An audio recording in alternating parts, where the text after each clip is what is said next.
اعوذ باللہ من الشیطان الرجیم بسم اللہ الرحمن الرحیم جزا اللہ ورنا سیدنا محمد ما هو لہ۔ اور اگر ہم ان پر فرشتے بھی اتار دیتے اور مردے بھی ان سے گفتگو کرنے لگتے اور ہم سب چیزوں کو ان کے سامنے موجود بھی کر دیتے تو بھی یہ ایمان لانے والے نہ تھے الا ماشاء اللہ۔ بات یہ ہے کہ اکثر یہ نادان ہیں۔ اور اسی طرح ہم نے شیطان سیرت انسانوں اور جنوں کو ہر پیغمبر کا دشمن بنا دیا تھا۔ وہ دھوکہ دینے کے لیے ایک دوسرے کے دل میں ملمہ کی باتیں ڈالتے رہتے تھے، اور اگر تمہارا پروردگار چاہتا تو وہ ایسا نہ کرتے، تو ان کو اور جو کچھ یہ افترا کرتے ہیں اسے چھوڑ دو۔ اور وہ ایسے کام اس لیے بھی کرتے تھے کہ جو لوگ آخرت پر ایمان نہیں رکھتے ان کے دل ان کی باتوں پر مائل ہوں اور وہ انہیں پسند کریں، اور جو کام وہ کرتے تھے وہی کرنے لگے۔ کہو کیا میں خدا کے سوا اور منصف تلاش کروں، حالانکہ اس نے تمہاری طرح واضح المطالب کتاب بھیجی ہے۔ اور جن لوگوں کو ہم نے کتاب تورات دی ہے وہ جانتے ہیں کہ وہ تمہارے پروردگار کی طرف سے برحق نازل ہوئی ہے، تو تم ہرگز شک کرنے والوں میں نہ ہونا۔ اور تمہارے پروردگار کی باتیں سچائی اور انصاف میں پوری ہیں، اس کی باتوں کو کوئی بدلنے والا نہیں، اور وہ سنتا جانتا ہے۔ اور اکثر لوگ جو زمین پر آباد ہیں گمراہ ہیں۔ اگر تم ان کا کہا مان لو گے تو وہ تمہیں خدا کا رستہ بھلا دیں گے۔ یہ محض خیال کے پیچھے چلتے اور نرے اٹکل کے تیر چلاتے ہیں۔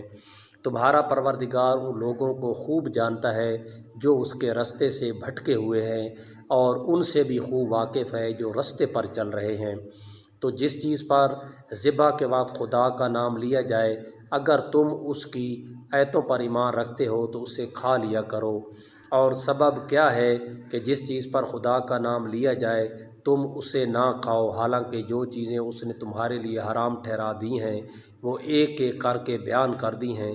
بے شک ان کو نہیں کھانا چاہیے مگر اس صورت میں کہ ان کے کھانے کے لیے ناچار ہو جاؤ۔ اور بہت سے لوگ بے سمجھے بوجھے اپنے نفس کی خواہشوں سے لوگوں کو بہکا رہے ہیں۔ کوئی شک نہیں کہ ایسے لوگوں کو جو خدا کی مقرر کی ہوئی حد سے باہر نکل جاتے ہیں تمہارا پروردگار خوب جانتا ہے۔ اور ظاہری اور پوشیدہ ہر طرح کا گناہ ترک کر دو۔ جو لوگ گناہ کرتے ہیں وہ عن قریب اپنے کیے کی سزا پائیں گے۔ اور جس چیز پر خدا کا نام نہ لیا جائے اسے مت کھاؤ کہ اس کا کھانا گناہ ہے۔ اور شیطان لوگ اپنے رفیقوں کے دلوں میں یہ بات ڈالتے ہیں کہ تم سے جھگڑا کریں، اور اگر تم لوگ ان کے کہے پر چلے تو بے شک تم بھی مشرک ہوئے۔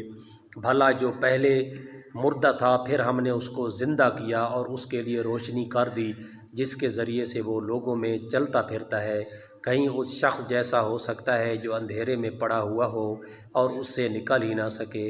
اسی طرح کافر جو عمل کر رہے ہیں وہ انہیں اچھے معلوم ہوتے ہیں۔ اور اسی طرح ہم نے ہر بستی میں بڑے بڑے مجرم پیدا کیے کہ ان میں مکاریاں کرتے رہیں، اور جو مکاریاں یہ کرتے ہیں ان کا نقصان انہی کو ہے اور اس سے بے خبر ہیں۔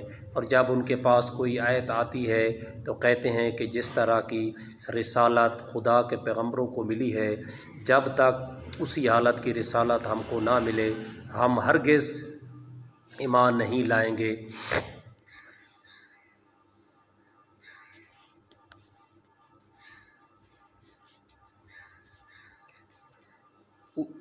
ہم کو نہ ملے ہم ہرگز ایمان نہیں لائیں گے۔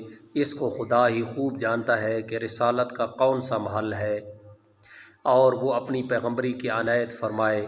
جو لوگ جرم کرتے ہیں ان کو خدا کے ہاں ذلت اور عذاب شدید ہوگا، اس لیے کہ مکاریاں کرتے ہیں۔ تو جس شخص کو خدا چاہتا ہے کہ ہدایت بخشے اس کا سینہ اسلام کے لیے کھول دیتا ہے، اور جسے چاہتا ہے کہ گمراہ کرے اس کا سینہ تنگ اور گھٹا ہوا کر دیتا ہے، گویا وہ آسمان پر چڑھ رہا ہے۔ اس طرح خدا ان لوگوں پر جو ایمان نہیں لاتے